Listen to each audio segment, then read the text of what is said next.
Yes, sir. All right, well, just completed that playing lesson. Thank you for going for that 9 holes with me.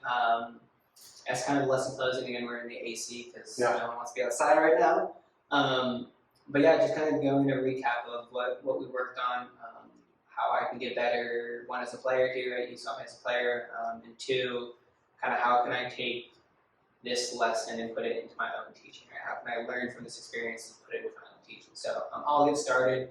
I guess and just say it was a lot of fun to go out there and talk golf, right? Talk golf with another good golfer, another golf professional. It's always fun to kind of talk through shots, getting in certain situations that we got into, kind of understanding your images of it or your kind of shot per shot routine, and then kind of going with mine, kind of seeing how they're similar but also how they're different. How there's not one way to think about every shot. There can be any way to talk about a shot.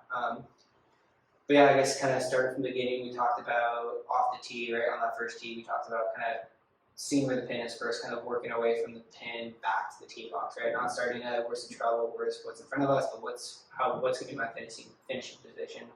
And I really like that. I really like kind of, hey, where's my final putt going to be, or where's my final shot going to be, and how can I work myself from there, kind of back to the tee shot. That was a good mental image to have. I think for any players, kind of understanding the full hole instead of just your first shot in front of you, your first kind of the first shot you got to hit is, hey, where can I set myself up for success for the whole hole? Because it's not just one shot you got to hit. You got to hit 4 if you're going to be far. And then from there, we went and worked on, or we came up into that bunker, that kind of 47-yard bunker shot. I think it was maybe 50. But we talked about kind of how it's just kind of shallowing out a little bit more, not taking the same kind of bunker swing, but using a lot more club too. I think that's one thing that kind of higher handicaps and even better players, they can use. Don't be afraid to use more clubs and hit it like a normal bunker shot. And then kind of the same thing that you're talking about in the full shot is finding your where do I want to miss and where can I not miss. Right. I think that's one thing that a lot of amateurs or a lot of higher handicap players don't look at and understand is where can I miss and where can I not miss. I think they look at where their target is and they don't think about the other things. Right. So I think learning where you can miss, I think that can free you up a lot more too. But yeah, so that was fun to hit that shot and get your mind on that. And then under that tree, here in Arizona we don't have a lot of trees, but you never know when you're going to find yourself under one. And again, kind of the same thing with that bunker shot. It's where can I miss? Where can my safe shot be? Where can I set myself up for a successful next shot? And I think that, again, course management, it's big, shot decision, and then club selection too, right? Using something a little bit lower so it doesn't necessarily have to get up to that tree. But yeah, what's kind of your opinion? What's your thoughts? And what can I do to become the best PGA professional I can? Well, I think that you're on the right track for sure. The thing that's cool about the stuff we did today on our 9-hole playing lesson is, we played golf. Yeah. We didn't play golf swing. We had actual golf shots to hit in different situations.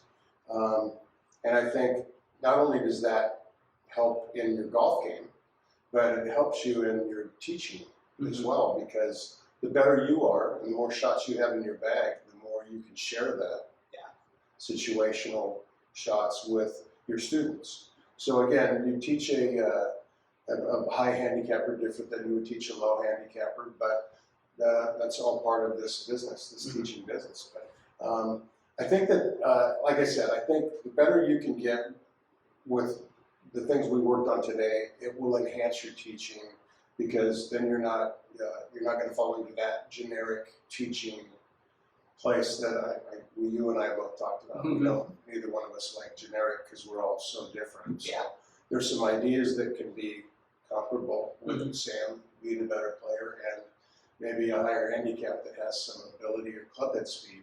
But that's what you're going to encounter when you're in your teaching. So I really think the things we worked on today were fantastic. I think, like I said, it's going to help your game. It's going to help your teaching. Yeah, and I think they go hand in hand. I think the better players can kind of be better teachers too, because they encounter the shots more often, and they work on their games, so they understand what they need to do, and they can how to process that to another student.